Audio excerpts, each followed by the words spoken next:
Well, after one of these episodes of Hannah going before the Lord and crying out to him, and as Hannah goes up to the temple to pray, and Eli is watching her, we read in verse 9, and she's deeply distressed in her soul, probably because Peninnah is getting to her. But she doesn't bottle it up. She tells it all to the Lord. She weeps, it says. She weeps grievously before the Lord. Now, Hannah's prayer is a profound example. It's an example of what it means to be honest before God. She doesn't hide her grief. She doesn't try to sanitize her emotions. Instead, she pours out her heart in raw honesty. And listen, by the way, this is what God invites us to do, to bring our pain and our confusion and our fears to God, knowing that He cares. Let me tell you, often we think, I need to clean myself up before I can approach God. But the gospel tells us, come as you are, because Christ has already made a way for you.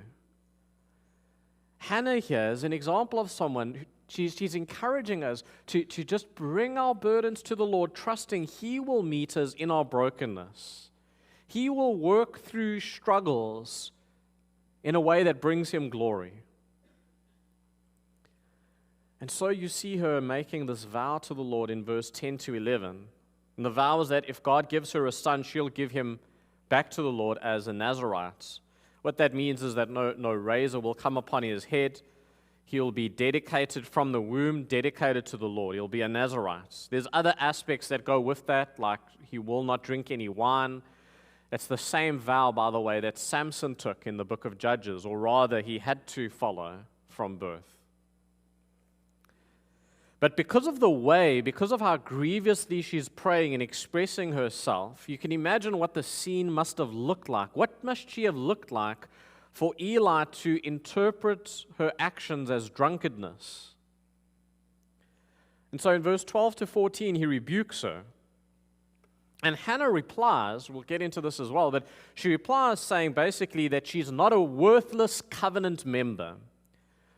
What worthless means, a worthless covenant member would be someone who's visibly attached to the people of God, but not really part of it. I look like I'm part of God's people because of where I'm situated, but I'm not really part of it. She's saying I'm not that. I'm not a worthless woman. She says she's actually praying through her grief in verse 15 to 16. And Eli accepts what she says and responds in verse 17 by blessing her. And we read in verse 18 that she goes on her way content. She goes away in faith. Now I want you to see this, very important because you can miss it. She doesn't become content after she's given a child. She's content here before. She offers up her vow and her prayer, and Eli blesses her, and she accepts the blessing.